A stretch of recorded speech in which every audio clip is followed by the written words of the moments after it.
Hey baseball fans, how's it going? Hayden here. And in today's video, I'll be going over what is next for the New York Mets entering January. So, let's stop wasting any more time and let's dive right into it. So, January is officially here and the offseason is flying by, especially with how many moves have been made already.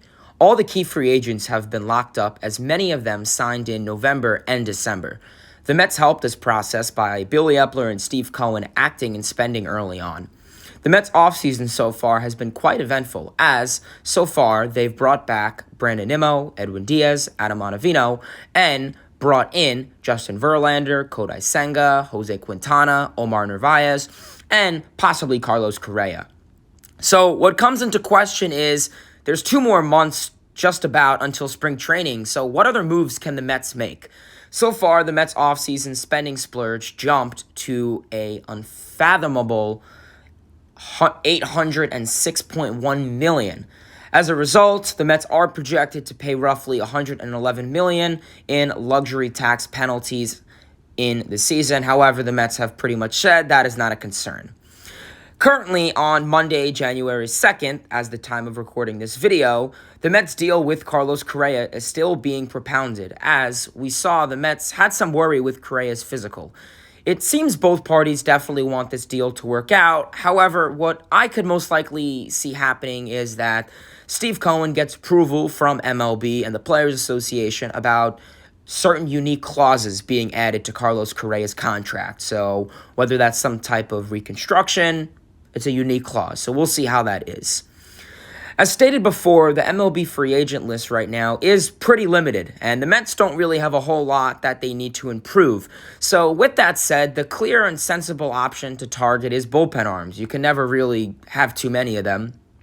And one arm that stands out is Andrew Chafin, who inked a 2-year deal with the Tigers prior to last season, but the left-hander opted out last month after a pretty successful year in Detroit, where he finished with an ERA of 2.83, a strikeout per 9 of 10.5, and 57 1/3 innings pitched.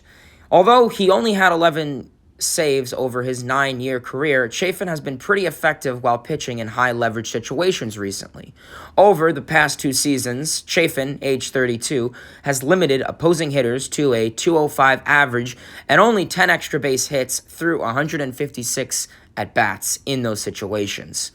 His 33.8% chase rate in 2022 was a career high, and according to Baseball Savant rankings, he was in the 89th percentile among qualified pitchers.